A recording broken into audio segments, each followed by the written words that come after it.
Hello বন্ধুরা, তোমরা সবাই কেমন আছো? আশা করি ভালো আছো। আর আমিও তোমাদের ভালোবাসা নিয়ে খুব ভালো আছি। আমার আরও একটি নতুন ভিডিওতে তোমাদের সবাইকে ওয়েলকাম। আজকে রান্না করব পটলের দোরমা। সেই রেসিপিটাই তোমাদের সঙ্গে শেয়ার করছি।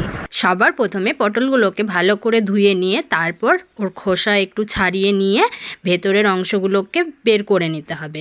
ভেতরের অংশগুলো কিন্তু ফেলে দেবো না, সেইগুলো রেখে দেবো আলাদা করে। তারপরে হচ্ছে পটলগুলোকে লবণ হলুদ দিয়ে একটু লাল লাল করে ভেজে তুলে নিতে হবে। তারপর সেই তেলেই জিরে সম্বরা দিয়ে দিব, আর তার মধ্যে দিব আদা কুচি আর কাঁচা লঙ্কা কুচি। তারপর দিয়ে দিব নারকেল কোড়ানো।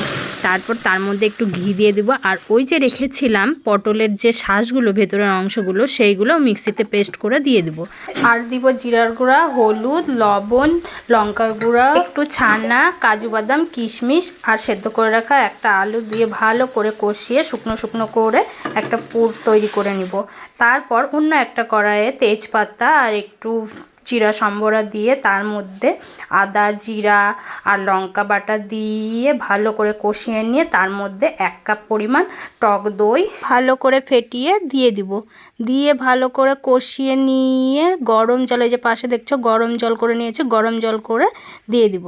আর এদিকে যে পুরটা রেডি করেছিলাম সেই পুরগুলো পটলের মধ্যে পুরে দিয়ে এটাকে রেডি করব। করে ওদিকে ঝোলটা ফুটে উঠলেই তার মধ্যে দিয়ে দিব এই পটলগুলো দিয়ে মাখা মাখা করে নামানোর আগ দিয়ে ঘি গরম মশলা দিয়ে নামিয়ে নিলে হয়ে যাবে পটলের দোরমা। ও হ্যাঁ, আর একটা কথা তো বলাই হলো না, তোমরা যারা যারা ফেসবুক থেকে এই ভিডিওটি দেখছো তারা অবশ্যই আমার চ্যানেলটিকে ফলো করে দিও, আর যারা যারা ইউটিউব থেকে দেখছো তারা আমার চ্যানেলটিকে সাবস্ক্রাইব করে দিও। সবাই সুস্থ থেকো, ভালো থেকো।